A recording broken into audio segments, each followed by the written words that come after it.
Olá pessoal, tudo bem? Quem está falando aqui é Tancredo Lins, do canal de Educação de Minas Gerais. Nós estamos acompanhando aqui o projeto de lei 3568, de autoria do Poder Executivo Estadual.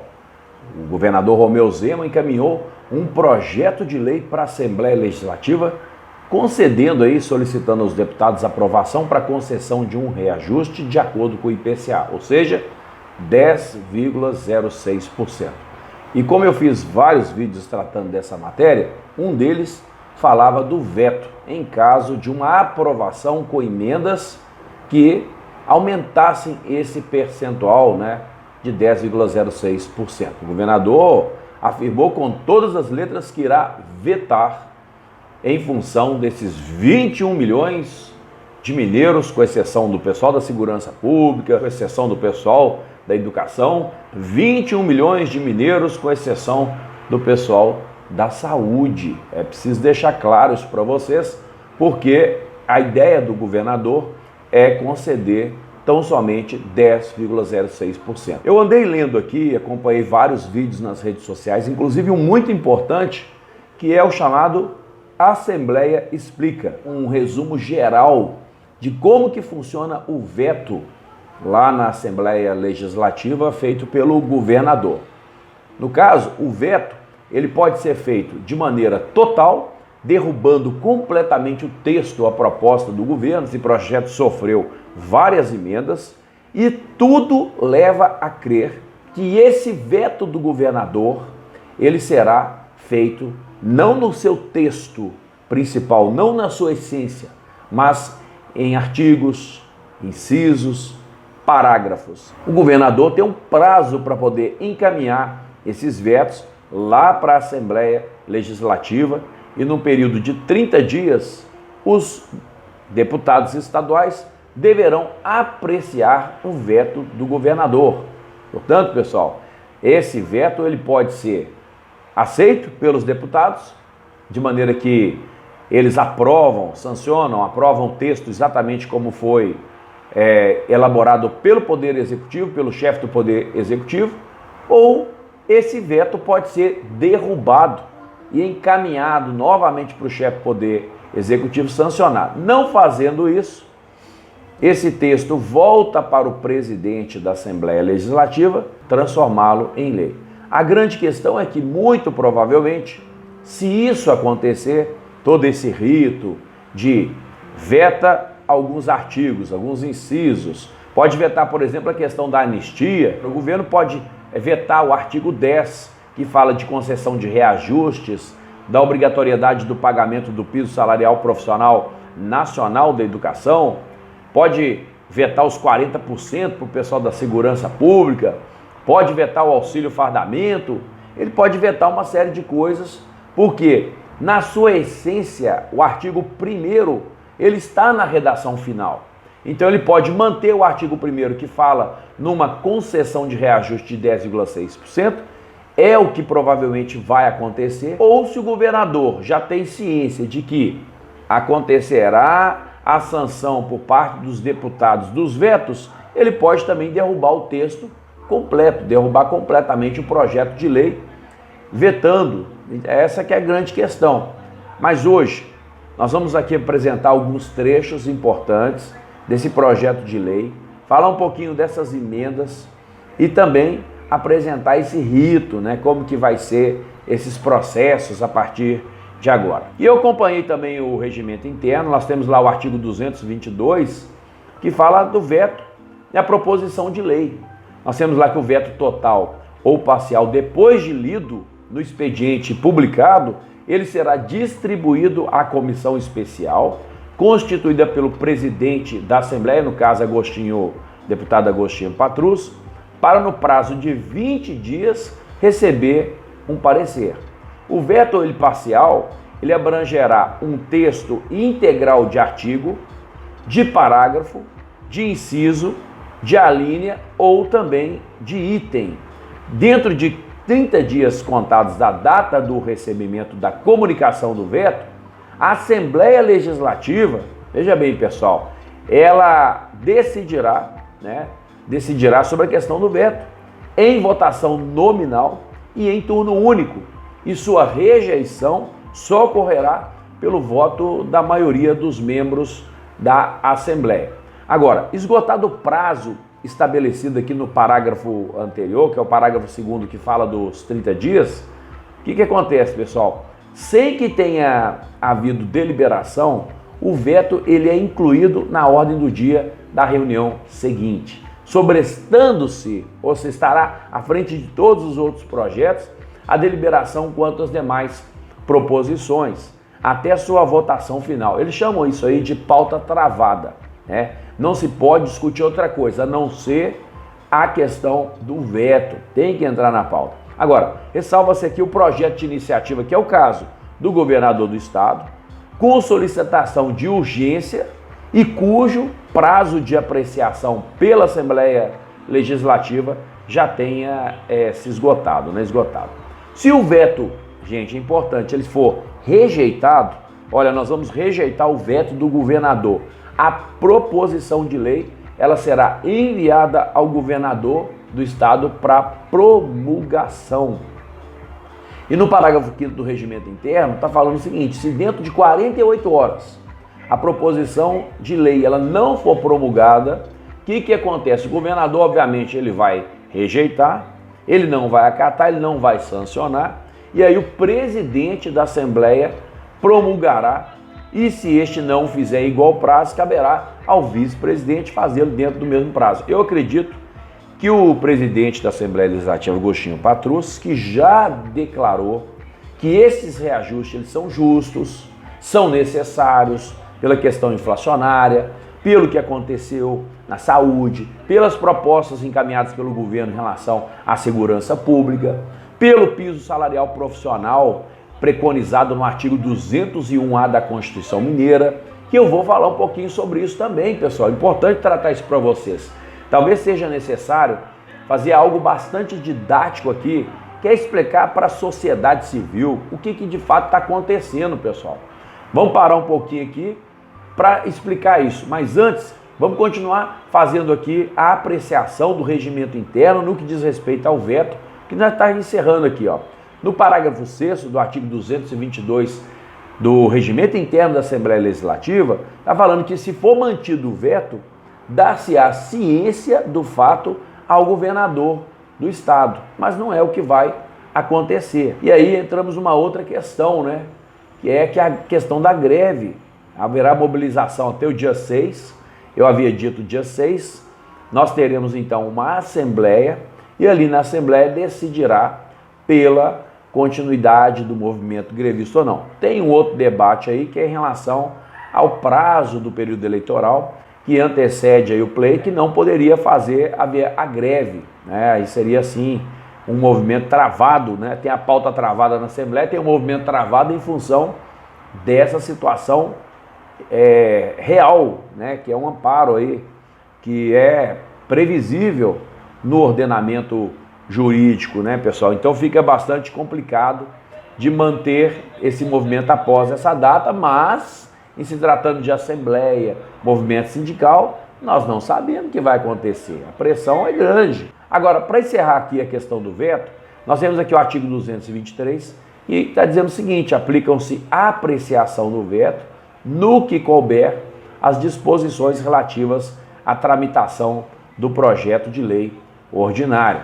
Lembrando que esse projeto de lei foi encaminhado pelo chefe do Poder Executivo, governador Romeu Zema, pedindo, portanto, pessoal, um reajuste de 10%, veja bem, pessoal, um reajuste de 10%, como aqui no texto original, está escrito lá no artigo 1º, ficam revistos o subsídio e o vencimento básico dos servidores públicos civis e militares, da administração direta, autárquica e fundacional, do Poder Executivo, mediante a aplicação do índice de 10,06%, nos termos do inciso 10 do caput do artigo 37 da Constituição da República e do artigo 24 da Constituição do Estado. Seguindo aqui com o vídeo, nós temos as emendas, esses são os pontos mais importantes e a gente não sabe o que vai ser vetado pelo chefe do Poder Executivo.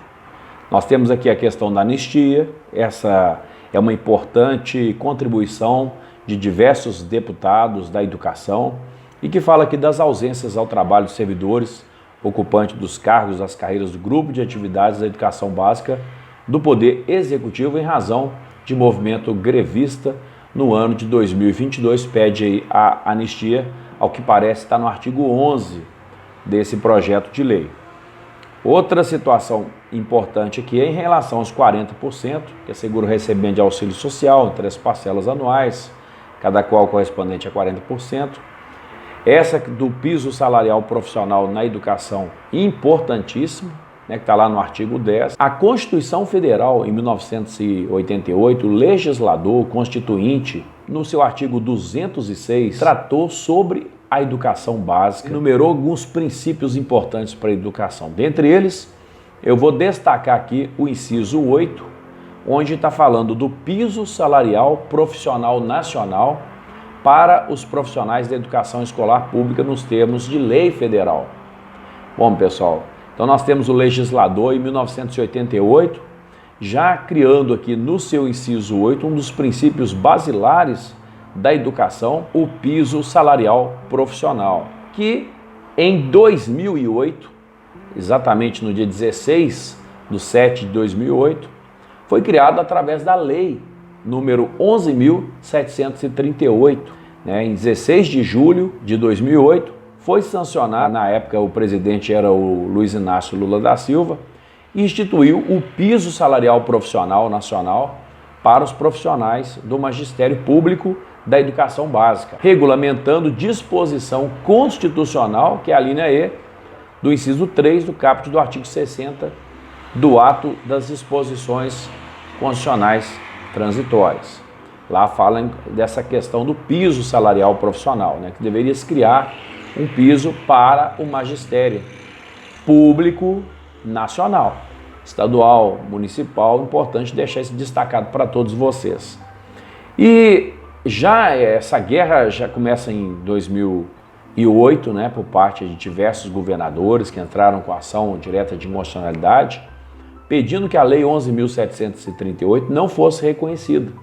Muitos governadores na época alegavam que não teriam condições de pagar, de arcar com esse pagamento do piso salarial profissional nacional. Muito bem, no dia 27 de fevereiro de 2013, portanto alguns anos depois, né, o Supremo Tribunal Federal, ele decidiu que a Lei 11.738, a lei do piso da educação, essa que regula o piso salarial nacional dos profissionais do magistério público de educação básica, viu? Ele passou até validade, importante deixar isso claro aí para todo mundo, a partir de 27 de abril de 2011. Então ele é criado em 2008 e passa a ter validade a partir de 27 de abril de 2011, quando o Supremo Tribunal Federal reconheceu a sua constitucionalidade, de maneira que não haveria mais possibilidade de falar que o piso é inconstitucional. Esse argumento utilizado pelo governo, ou utilizado por municípios, prefeitos, chefes do Poder Executivo, que quando vão concorrer à eleição é mil maravilhas, jogam confete, né? Como dizem aí, né? Saem jogando confete para tudo quanto é lado porque são candidatos.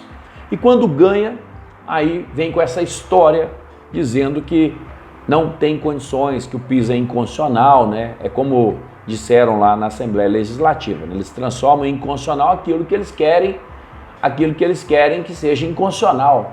Um bate de frente com a lei. E aí eu estou querendo estar sempre batendo nessa tecla e batendo também nessa tecla com vocês, né, reiterando essa possibilidade ou esse assunto de que o Supremo Tribunal Federal, ele decretou a constitucionalidade do piso salarial. Então não há que se falar mais em inconstitucionalidade. Qual que é a data aí de corte? 27 de abril de 2011. Com detalhe, o efeito a partir dessa data ele seria o que o jurídico chama de erga omnes, ou seja, obriga todos os entes federativos a cumprimento da lei. Então a pergunta é, por que o Estado de Minas Gerais não cumpre? Até hoje, né, vamos dizer assim, todos os governadores de 2008 para cá, e muito especialmente 2011 para cá, todos, nenhum cumpriu a lei do piso. Nenhum cumpriu a lei do piso. Aqui não tem esse negócio de ficar falando de A, de B, ficar aqui apontando dedo para um ou para outro. É preciso deixar claro que nenhum governador no estado de Minas Gerais pagou o piso salarial e nem o partido aí do novo, né? Esse novo governador, essa nova maneira de pensar, né, também está descumprindo a Constituição. Bom, vamos pegar a lei do piso aqui, a lei do piso, e ela fala lá no seu artigo 2º, olha, lei 11.738, de 16 de julho de 2008. Olha o que ela vai falar no seu artigo 2º, que na época instituiu R$950 o valor do piso. Então ficou assim, ó, piso salarial profissional nacional para os profissionais do magistério público da educação básica, magistério público, escolas municipais e estaduais, da educação básica, será aí tem um valor, na época era esse valor, para a formação em nível médio, olha o primeiro ponto aí, em nível médio, na modalidade normal, veja bem, pessoal, prevista no artigo, aí tem a lei aqui, que estabelece as diretrizes e bases da educação nacional. Então, veja bem, nós temos 3 pontos importantes aqui, ó. Existe nível médio na modalidade normal, né? E aí, nós temos uma outra questão importante que é magistério público da educação básica, né? Então, eu repito, o pessoal às vezes pergunta, Tancredo, vale para a rede municipal? Vale, gente. Magistério público é rede municipal, estadual. Lá no parágrafo 1º, olha o que diz a Lei Federal 11.738. Ela vem dizendo o seguinte, que o piso salarial profissional nacional é o valor abaixo do qual a União, os estados, o Distrito Federal, os municípios, vou repetir, União, Estado, Distrito Federal, municípios, não poderão fixar o vencimento inicial das carreiras do Magistério Público da Educação Básica, não poderão fixar o vencimento inicial das carreiras do Magistério Público da Educação Básica para a jornada de, no máximo, 40 horas semanais. Então veja bem que o legislador aqui, né, ele colocou que até 40 horas, ou seja, não pode extrapolar as 40 horas, mas que deveria se pagar o valor do piso para quem possui ensino médio na modalidade normal. E na época, R$950, nós estamos falando de 2008. No parágrafo 2º, o legislador vai falar quem que é profissional do Magistério Público da Educação Básica. E aí você que é da rede municipal, você que é da rede estadual, porque às vezes fala assim, mas a lei foi feita para a rede estadual. Não, é uma lei federal para o magistério público. Nós acabamos de ler isso, tá, pessoal?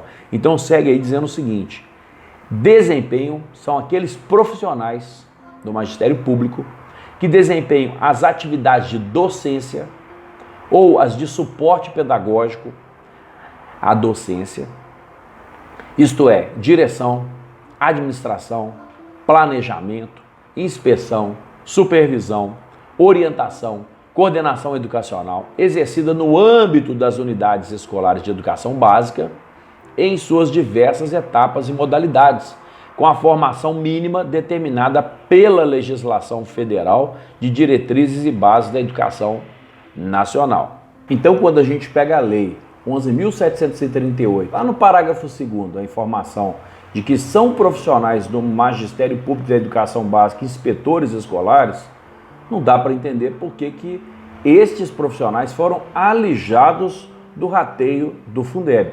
Me parece que essa distorção está sendo corrigida agora.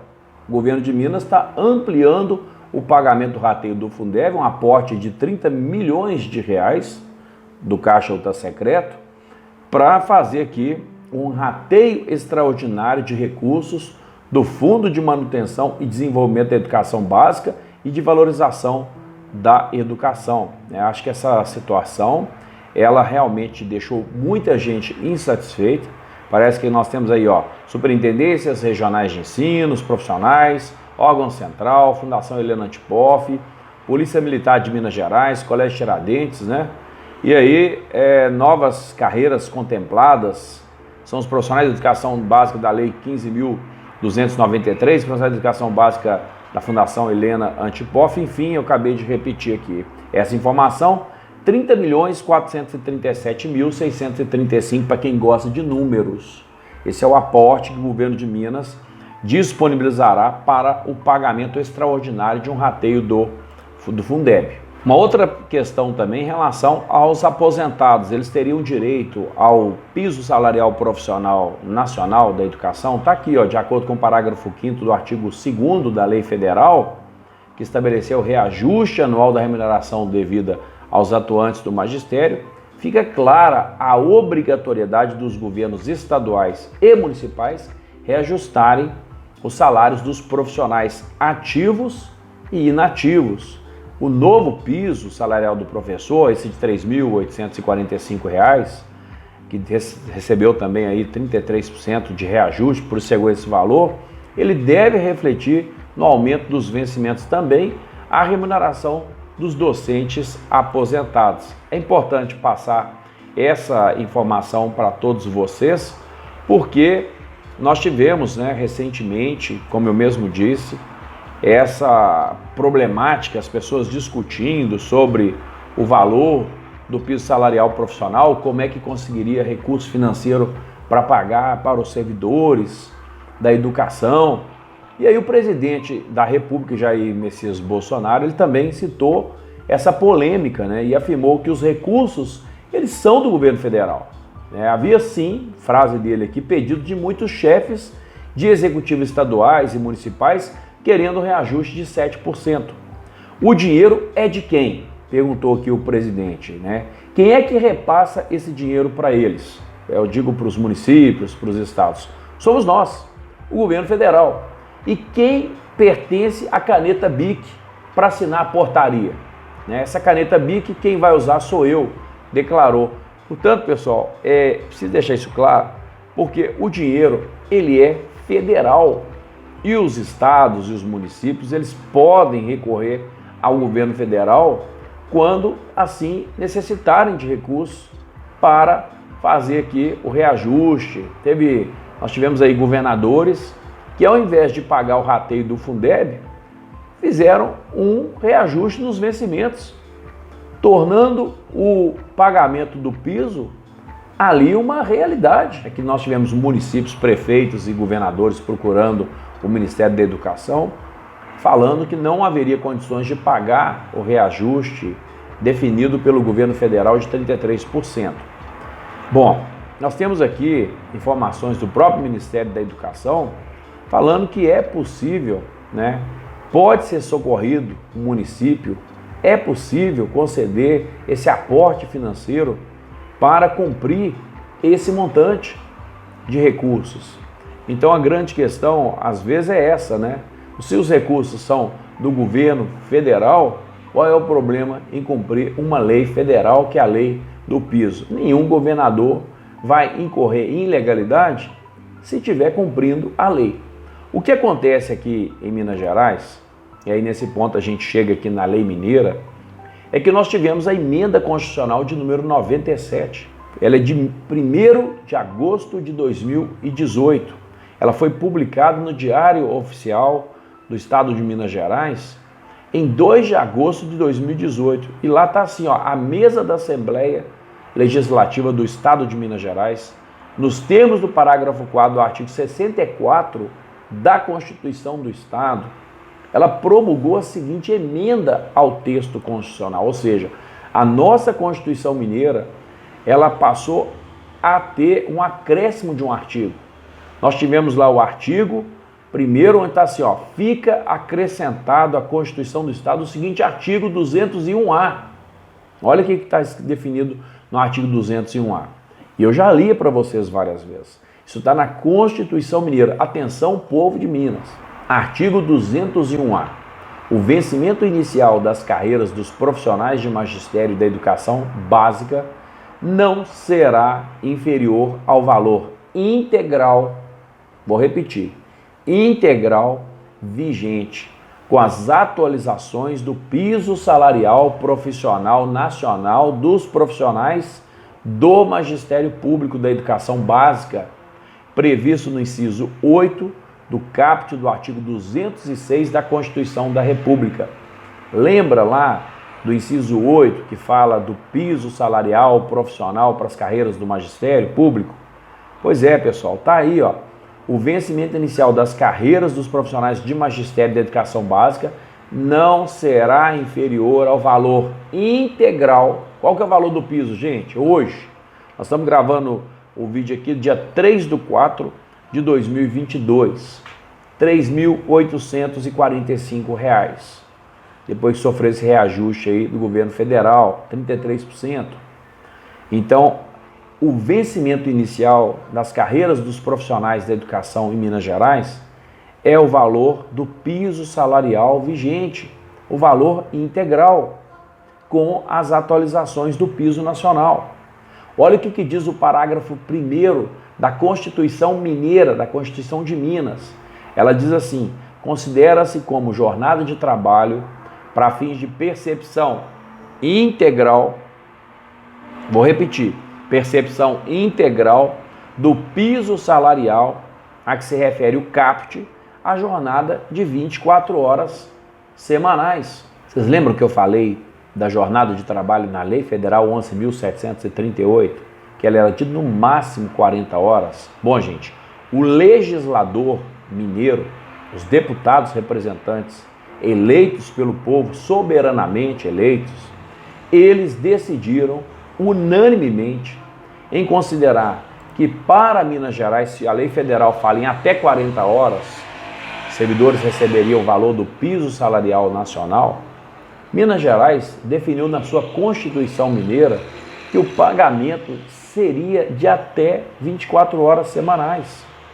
Portanto, pessoal, em Minas Gerais, o professor ele não poderia receber menos do que o valor integral do piso salarial nacional para uma jornada de 24 horas semanais, como está aqui no artigo 201A, que foi acrescentado pela Emenda Constitucional 97, de 1/8/2018, e no seu parágrafo 1º, artigo 201, está falando: considera-se como jornada de trabalho para fins de percepção integral do piso salarial que se refere ao caput, a jornada de 24 horas semanais.